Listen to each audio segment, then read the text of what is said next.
Now Pickett's pleading his case. And you got to make the call or not.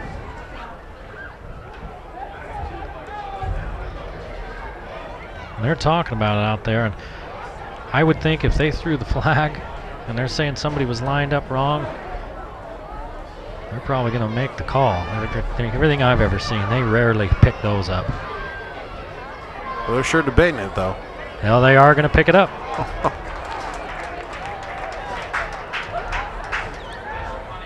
And the head coach, Chapman, Jeremy Chapman's talking to that official on the far side that threw his flag. See, that's the same guy that called. There he is. That's the same guy that called the offensive pass interference on his team earlier. So he's already in a little bit of trouble with him. And now he's out there wanting to know, now wait, if you threw the flag, why didn't you make the call? And they're not going to start the play until the official's done talking to him. And they're still talking. Wow. I've never seen them explain so much while a game is going. Don't forget your flag. There you go. There it is.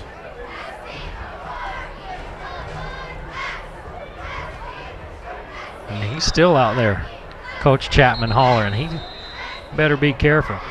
He's going to get a flag on him, and now that sideline official's coming over to talk to your head official, Bruce Allen.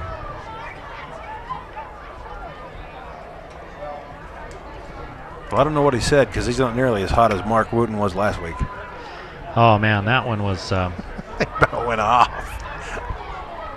That one was great. 100 penalties in that game last week. They were trying to keep control, you know, in a region game, a hotly contested region game. Well, it's 1st and goal at the 4. Boy, Coach Chapman's still hot about that. 1:10 to play in the first half. The penalty discussion's slowing down, a pretty fast-moving first half. Caressa swinging it out there to Root, goes through his hands, and they say incomplete. And Coach Chapman's got plenty to say about that one too. Oh, it was close to being a backwards pass, and we really don't have the angle from up here. You know, the official that called it did. Yep. And he didn't hesitate a second. No. The reason it looked like a backwards pass because it was on his shoulder, but he was up about a yard. That was about the 11. Where did he throw it from? It was about the 6, and he threw it from about the 6 or 7, so it was real close. It was close, but that's why they pay the guys in stripes. Touchdown. Straight ahead, Mountain Crest looking for the end zone, and they find it. On 2nd and goal from the 4, Mountain Crest with 2 touchdowns in the last 2.5 minutes of this first half to really break this game open. Well, as often as Mountain Crest has been in the Payson end of the field, I'm surprised it's only 3 touchdowns so far. Payson's defense really hasn't given up. That could be the backbreaker right there, though. We'll have to see. Mountain Crest PAT is good with 53 seconds to play in the first half. Mustangs extend their lead to 21.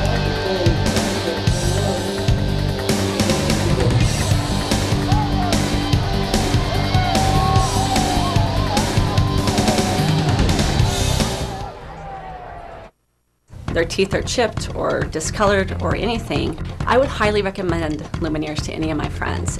And so I talked to some people who had Lumineers, talked to them about the process. It indeed was painless. It was short. You know, it didn't take any great time out of their life. And the results were amazing. I mean, especially for some people that I've seen who had like chipped teeth or a lot of discoloration, totally changed their outlook and their perspective and how they felt about themselves.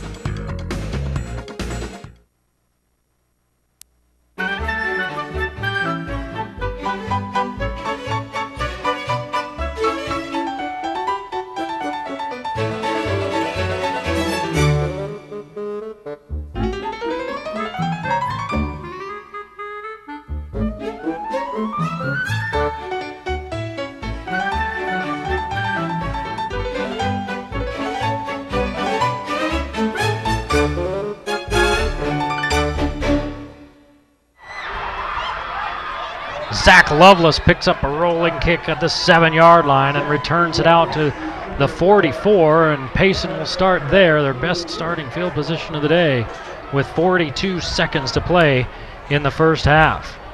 First time in a while that Payson is starting a drive without their own end zone looking them right in the back. There's Rigby. You see him get bumped sideways, and he just turned around and pushed his way in. It's like bar soap.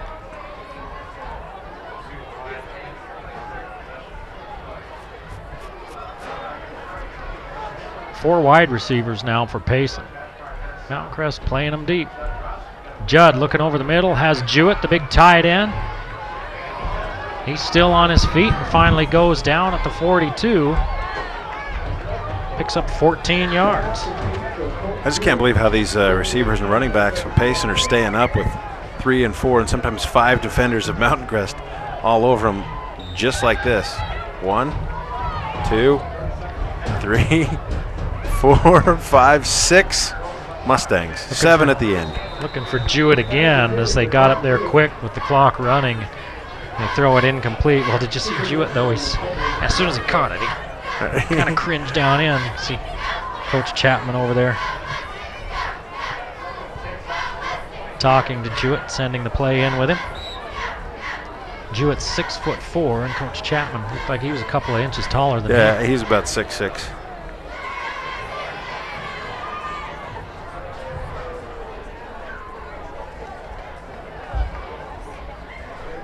23 seconds to play in the half.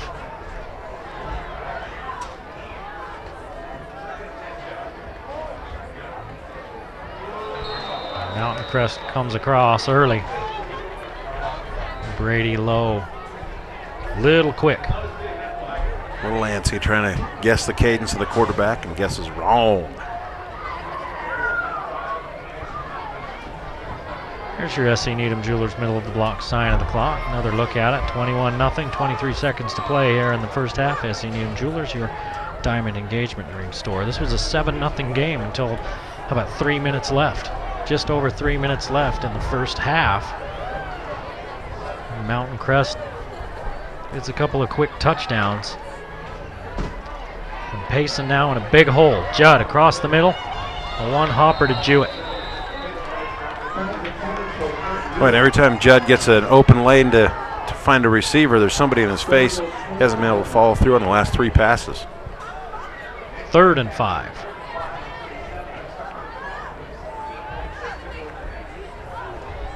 .17 seconds left now. Take a look. I mean, he's open. He throws kind of a dying ball, does Judd, but that's what you're talking about. He couldn't really step all the way up. We've seen a couple of his passes, the ball's nose down. One of the Mustangs having an equipment problem. Well, I don't know what's going on the sidelines over there, but there's some big production set up for halftime. It must be their practice for tomorrow. For the band? The big band competition. What do you mean? We're in the southern part of Cache Valley. Aren't there still covered wagons? That's what all those Salt Lakers think. Darn kids. Now they go deep down the sideline. Lovelace climbs the ladder and can't come down with it. Excuse me, that was Bateman. Well, that ball just floated on Bateman. He came back a little bit and cut to his right, and by then the ball was over his head. It's really only the 3rd time they've tried to go downfield. He doesn't throw a dying ball here. Does Judd. Just over his receiver's head. His receiver had the inside position. He kind of held up for it, and it went over his head. 10 seconds to play, and it's 4th down and 5. And if you're the Payson coaching staff over there, you're probably just ready to spit nails, aren't you? With some of the things that have happened I think in this half. was. Judd slips out of a sack attempt, going downfield again. Nothing, no flag. And that was 4th down, and Mtn Crest gets the ball back with 3 seconds to play in the half. Bateman thought he was interfered with, and so did the Payson coaches. Let's take a look. Well, he really wasn't interfered with. The defender is standing there, and the receiver runs into him, initiates the contact. The defender trying to get away. That's Neely. It's like, oh, you're running all up in my face here. And in high school, the ball does not have to be catchable to garner a penalty. And 3 seconds left. See if Mtn Crest tries to heave it up. That's sure what it looks like they're going to try to do. Caressa.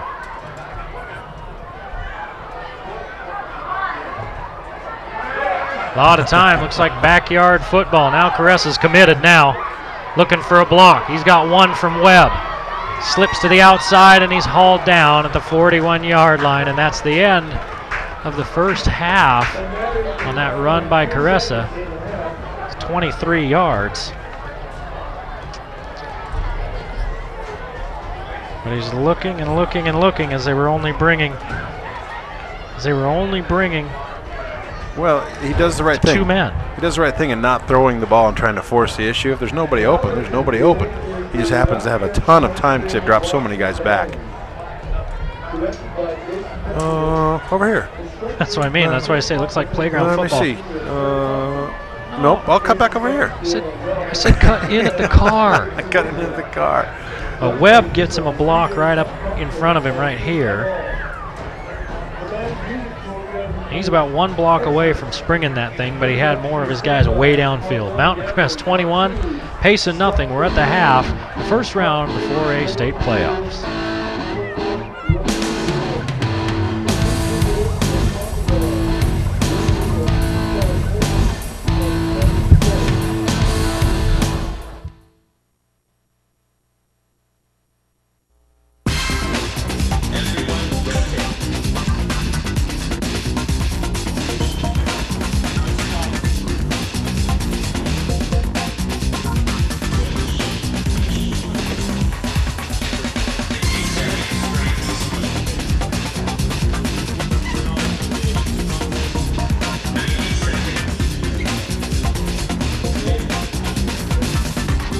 Academy, your club, your results, your life. And when it comes right down to it, we've been in business over 50 years. That's one of the reasons why, is because we service our product here. And you don't want to have to try to put your 60-inch TV in the back of your truck and haul it to Salt Lake for service. Anything that's bought here, we'll service it here and take care of it. If you buy it here, of course, we can deliver it, set it up, show you how to operate it. If you choose just to take it home, we'll explain that to you ahead of time. We'll sell you the proper cables. If you have questions, call us back. We want you to get the best picture and sound you can get for the purchase you've made.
Would you go to the dentist if your back hurt?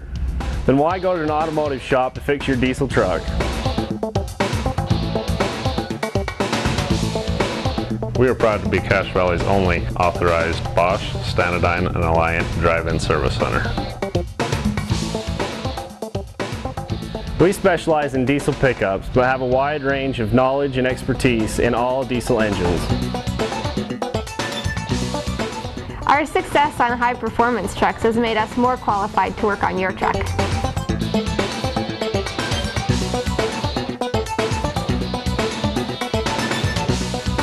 We've been in business a lot of years and built up some good relationships with our customers, and we'll be in business a lot more years.